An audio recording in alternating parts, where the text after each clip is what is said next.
Good morning बच्चों, मैं रेशु चौधरी आपको जीएसटी का इंट्रोडक्शन पढ़ाने वाली हूँ। 2 पार्ट हमने कंप्लीट कर चुके थे। पहले में हमने बताया मीनिंग क्या होता है, एडवांटेजेस क्या होते हैं, डायरेक्ट टैक्स क्या होता है, इनडायरेक्ट टैक्स होता है। नेक्स्ट पार्ट 2 में हमने बताया कि इंट्रा स्टेट सप्लाई क्या होती है, इंटर स्टेट सप्लाई क्या होती है, सीजीएसटी एसजीएसटी कब कब लगता है, ठीक है, जीएसटीएन क्या होता है। अब हम आज पढ़ेंगे जीएसटीएन के फंक्शन एंड जीएसटी काउंसिल, और आज हमारा जीएसटी का इंट्रोडक्शन कंप्लीट हो जाएगा। आज हमारा जीएसटी का इंट्रोडक्शन का चैप्टर जो है, फर्स्ट चैप्टर जो है वो कंप्लीट हो जाएगा। अब हम देखते हैं जीएसटीएन के फंक्शन। जीएसटीएन का क्या काम करता है, ठीक है। जो नेटवर्क है जीएसटीएन क्या है, गुड्स एंड सर्विस नेटवर्क है। ये क्या काम करता है, देखो ये इसलिए बनाया गया था हमारा यहाँ पे creation of common and share IT infrastructure functioning facing taxpayer has been assigned to GSTN and these are, देखो फंक्शन क्या होता है, सिंपल सी बात होती है कि जीएसटी का रजिस्ट्रेशन आपने कराना है, फाइलिंग ऑफ रजिस्ट्रेशन, जीएसटी का रजिस्ट्रेशन कराना है तो आप कहाँ जाओगे, जीएसटी की वेबसाइट पे जाओगे, वहाँ पर अप्लाई करोगे जीएसटी का रजिस्ट्रेशन। तो एक काम होता है हमारे जीएसटीएन का, filing of GST registration application, filing of return. GST की रिटर्न कहाँ पे फाइल करी जाती है, सेल्स की रिटर्न जाती है, वो कहाँ पे फाइल होती है, वो जीएसटीएन में होती है। Creation of challan for payment of tax, क्या होता है कि जब आप टैक्स की वहाँ पे जाती है इन्फॉर्मेशन, आपने अब के महीने में मान लो 1 करोड़ की सेल करी, तो उस 1 करोड़ पे आपका कितना टैक्स बैठ रहा है, उस टैक्स का पेमेंट जो जाता है थ्रू चालान काटा जाता है, चालान के थ्रू टैक्स की पेमेंट करी जाती है। ये काम होता है, चालान क्रिएशन का काम करता है, ठीक है। Settlement of IGST payment like a clearing house, generation of business intelligence and analytical etc. All statutory function to be performed by tax officials under GST like approval of registration, assessment, audit, appeal, enforcement etc. will remain with the respective tax department। कहने की बात यह है कि registration, अगर आपको GST में registration चाहिए तो आप जीएसटी कराता है, असेसमेंट करानी है तो कराता है, ऑडिट जो होता है जीएसटी का वो जीएसटीएन में होता है।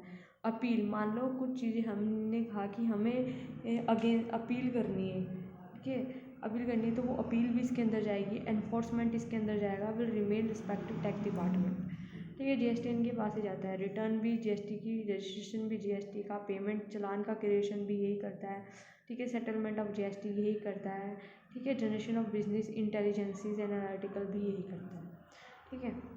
ये होता है हमारे जीएसटीएन के फंक्शन।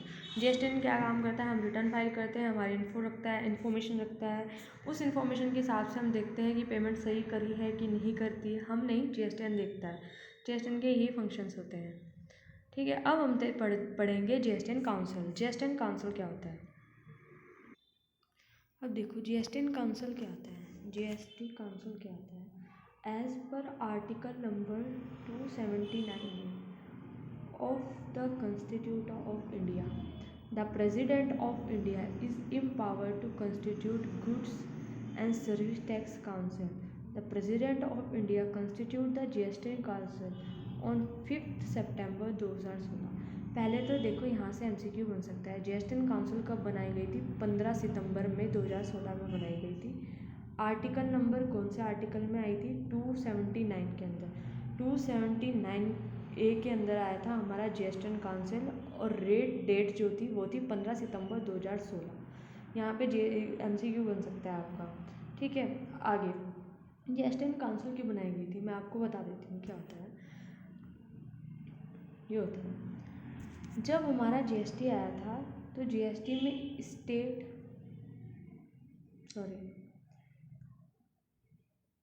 स्टेट और सेंट्रल दोनों को एक साथ रखा गया, ठीक है, दोनों को एक साथ रखा गया। जो भी लॉ बनाया गया, जो भी रूल्स बनाए गए, वो इन दोनों की सहमति से बनाए गए। ये एग्री करेंगे तभी वो बनेगा लॉ, वरना नहीं बनेगा। अब दोनों में कन्फ्लिक्ट तो होना बनता है, कन्फ्लिक्ट तो होता ही होता है, कन्फ्लिक्ट, मतभेद, मतभेद, क्योंकि क्या है, मतभेद होना ही है, क्योंकि क्या है, जीएस जो स्टेट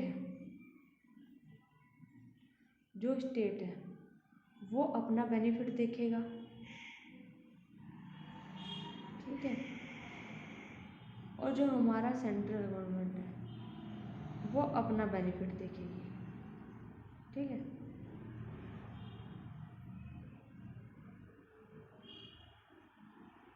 वो अपना बेनिफिट देखेगी,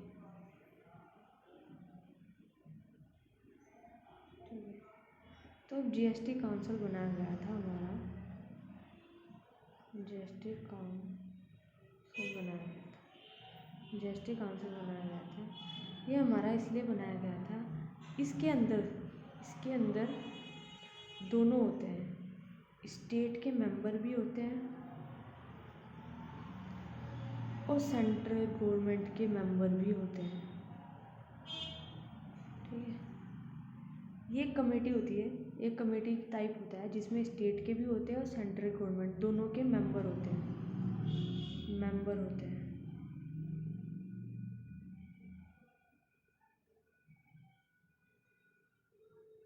और कोई भी डिसीजन पास होना होता है, अगर कोई भी डिसीजन पास होना होता है किसी भी लॉ के लिए, रेट के लिए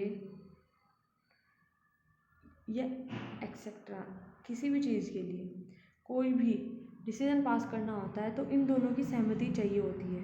तो वहाँ पे वोट की तरह होता है, वोट डलती है, एक तरीके से देखा जाए वोट डलती है, देखा जाता है कितने मेंबर एग्री करते हैं और कितने डिसएग्री करते हैं, ठीक है। उसके बेस पे डिसीज़न लिया जाता है और दोनों की सहमति से लिया जाता है। तो इस तरीके से हमारा जीएसटी जो है वो दोनों ने चला रखा है, बोथ स्टेट एंड सेंट्रल, दोनों गवर्नमेंट ने चला रखा है। यही तो कारण है, वरना कन्फ्लिक्ट तो होता होगा, कन्फ्लिक्ट होता है, लेकिन सारी चीज़ें करने के बाद जो डिसीज़न पास होगा, जो डिसीज़न पास होगा उस डिसीज़न को दोनों लेते हैं, वोट डलती है, जितने एग्री होंगे, मेजॉरिटी मेंबर जितने एग्री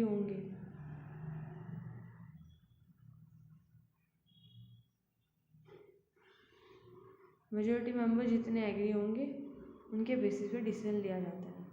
तो जीएसटी काउंसिल यही है। जीएसटी काउंसिल क्या है? As per article number 279A constitute of India, president of India is empowered, ठीक है, empowered to goods and service tax council. The president of India constitute GST council in 5 September 2016।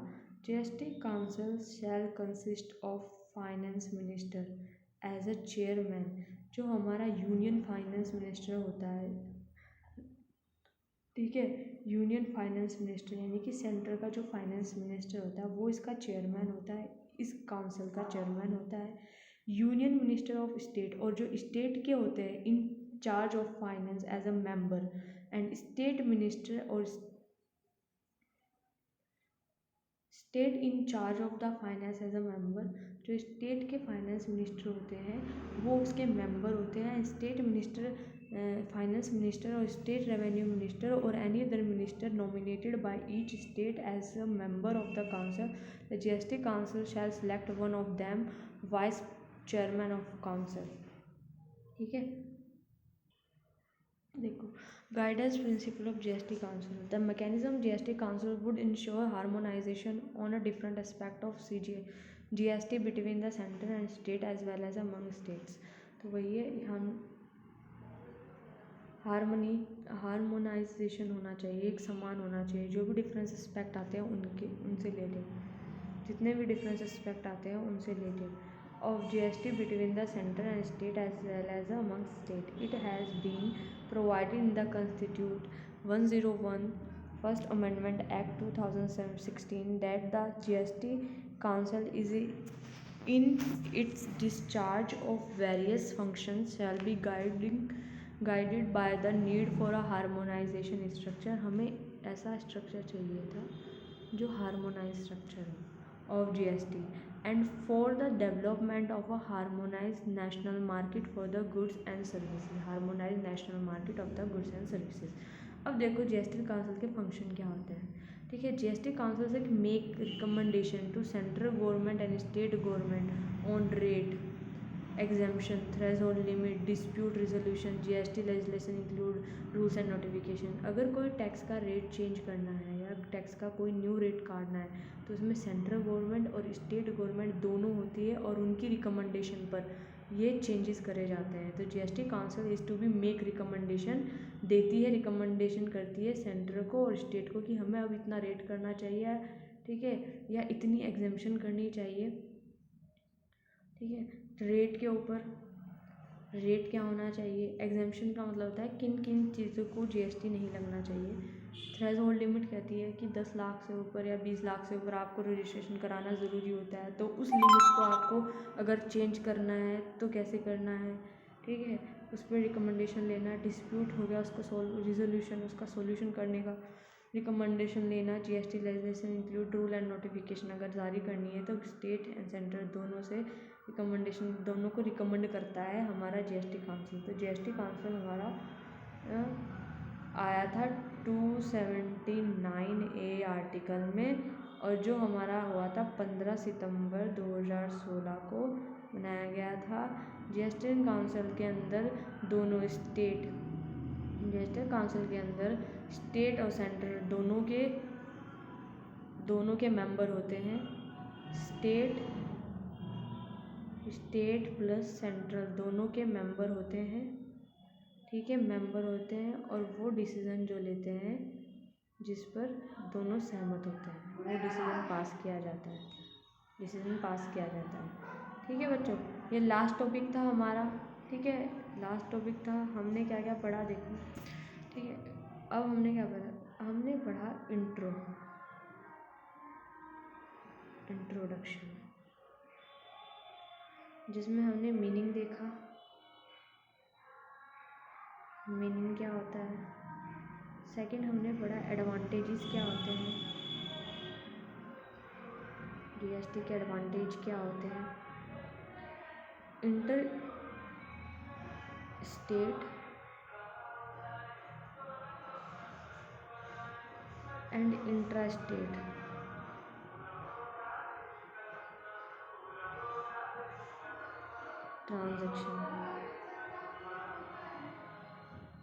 Transactions,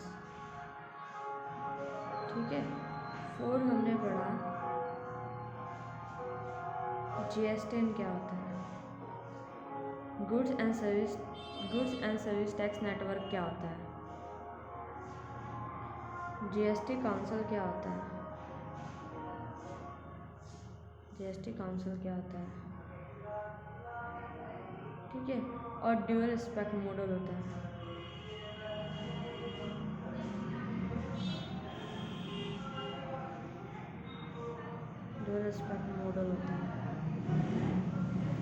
ठीक है, dual respect model होता है हमारा GST. और GST के हमने एडवांटेज ऑफ वन नेशन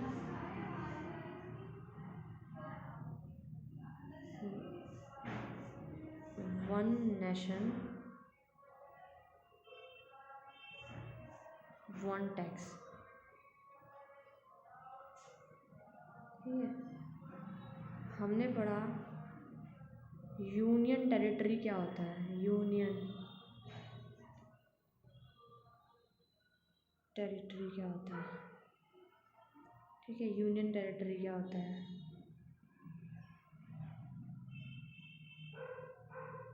हमने पढ़ा meaning, advantages, intra state transaction क्या होते हैं, जीएसटी क्या होता है, काउंसिल क्या होता है, ड्यूअल रिस्पेक्ट मॉडल क्या होता है, वन नेशन वन टैक्स क्या होता है, यूनियन टेरिटरी क्या होती है, ठीक है। ये हमारा इंट्रोडक्शन ख़त्म होता है। अब नेक्स्ट क्लास में हम पढ़ेंगे supply of goods and supply of service क्या होता है, सप्लाई की डेफिनेशन क्या होती है, सप्लाई कितने प्रकार की होती है, वो सब हम पढ़ेंगे, ठीक है। अब हमारा होता है लेक्चर यहाँ पे ख़त्म, इंट्रोडक्शन ख़त्म। नमस्ते, बाय बाय। अब हम आपको मिलते हैं नेक्स्ट लेक्चर में, बाय।